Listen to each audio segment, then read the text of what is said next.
اس سے زیادہ حق یعنی قرآن نے اتنے اہتمام سے بیان کیا، نبی نے بھی اور قرآن نے بھی. کسی کے حقوق کو قرآن نے اتنی زیادہ تاکید سے بیان نہیں کیا جتنے آپ کے پیرنٹس اور آپ کے باپ اور آپ کی ماں کے حقوق کو بیان کیا. کیوں؟ ان کا آپ کی زندگی میں سب سے زیادہ کردار پیدا کرنے میں اور پھر پالنے میں. تو اسلام نے کہا کہ جس عورت نے بچپن میں تمہیں اٹھا کے اپنی چھاتی سے دودھ پلا دیا، وہ سگی ماں نہ بھی ہو، رشتے میں وہ کیا بن گئی؟ تو ریلیشن ہے نا، وہ تو ریلیشن نہیں ہے. یہاں تو کیا ہوگا بھائی، کسی نے دودھ پلا دیا تو چند پیسے پکڑائے، چلو جی فائدہ اٹھا لیا اس کا. نہ مقدس رشتہ ہے.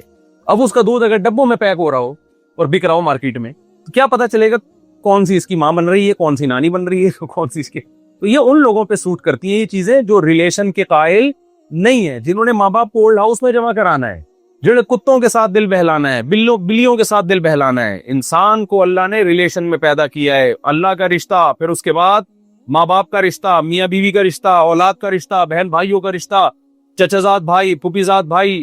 آپ دیکھو حضرت ابو طلحہ انصاری نبی کی خدمت میں آئے، عرض کیا کہ یا رسول اللہ نے قرآن میں حکم دیا لن تنالوا البر حتى تنفقوا مما تحبون، محبوب چیز صدقہ کرو میری راہ میں. تو یا رسول اللہ میرا یہ باغ مجھے سب سے زیادہ محبوب ہے، میں یہ صدقہ کرنا چاہتا ہوں، کس کو دوں؟ آپ نے فرمایا اپنے چچا کے بیٹوں کو دے دو. کیوں؟ وہ غریب تھے. تو غریب میں سب سے زیادہ ترجیح کس کو دی جا رہی ہے؟ خونی رشتوں کو، بلڈ ریلیشن کو. ہو سکتا ہے بھائی زیادہ غریب نہ ہو، چچا زاد، تو حالانکہ مدینہ میں تو غریب کم تھوڑی تھے، لیکن ترجیح کس کو دی جا رہی ہے؟ چچا زاد، تاکہ ان سے ریلیشن کیا ہو جائے. بولے نا بھائی، جملہ مکمل کریں. ریلیشن مضبوط. اسلام انڈیویجولی آپ کو لائف گزارنے کی اجازت نہیں دیتا کہ آپ بس ریاست کے غلام ہو، ریاست کو ٹائم پہ ٹیکس ادا کرو اور اس کے بعد موج مستی کرو، اولڈ ہاؤس میں مر جاؤ. نہ، یہ نہیں ہو سکتا. آپ کو ریلیشن کو کیا کرنا پڑے گا؟ دو چیزیں ہیں، ریلیشن بنانا بھی پڑے گا اور اس کو جوڑنا بھی پڑے گا. بنتا ہے شادی سے، نکاح سے. یہ لوگ ریلیشن کے قائل ہیں مگر بلڈ ریلیشن کے قائل نہیں ہیں. دیکھو ایک ریلیشن ہوتا ہے تاجر اور کسٹمر کے درمیان، یہ کیا بلڈ ریلیشن ہوتا ہے؟ اگر نہیں ہے تو پھر بول دیں نہیں، یہ بلڈ ریلیشن نہیں ہے. یہ وہ ریلیشن ہے جو مفاد کی بیس پہ ہوتا ہے. کسٹمر اور ایک ریلیشن ہوتا ہے گرل فرینڈ بوائے فرینڈ کے درمیان، یہ بھی مفاد. جیسے گدھا اور گدھی کے درمیان بھی ریلیشن تو ہوتا ہے نا، گھوڑا گھوڑی کے درمیان بھی، کتا اور اس کی جو فیمیل ہے اس کے درمیان بھی ہوتا ہے. تو ایسے ہی گرل فرینڈ بوائے فرینڈ کے درمیان بھی ہوتا ہے. گرل فرینڈ کو کوئی تھوڑا سا لکوا ہو گیا تو بوائے فرینڈ فوراً چھوڑ کے، کیونکہ ریلیشن کی بیس ہی ختم ہو گئی. اور پاکستان میں ایسا ہوتا ہے بوائے فرینڈ کی جیب ختم ہو گئی تو گرل فرینڈ چھوڑ کے چلی جاتی ہے. یہاں ایسا نہیں ہے کہ دونوں کی اپنی اپنی جیبیں ہیں. یہاں بھی ایسا ہی ہے. چلو ایسے رپورٹ یہ چل رہی ہے، ہر جگہ ایسا ہی ہے. میں نے سنا وہ گرل فرینڈ کا اپنا خرچہ ہوتا ہے، بوائے فرینڈ کا اپنا. اچھا ایسا ہی ہوتا ہے. چلو پھر ٹھیک ہے. تو خیر یہ بلڈ ریلیشن تھوڑی ہے.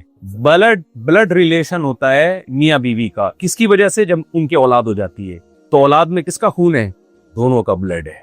یہ بچے کی ماں ہے تو یہ بچے کا بولو باپ ہے. پھر آپ کی جو بیوی ہے اس کی ماں آپ کی کون ہے؟ ساس. اور ایسا ریلیشن کہ آپ کبھی بھی اس سے شادی نہیں کر سکتے. ایک مقدس رشتہ بنا دیا. رشتے نکاح سے وجود میں آتے ہیں، دوستیوں سے وجود میں نہیں آتے. حرام رشتے وجود میں آتے ہیں دوستیوں سے.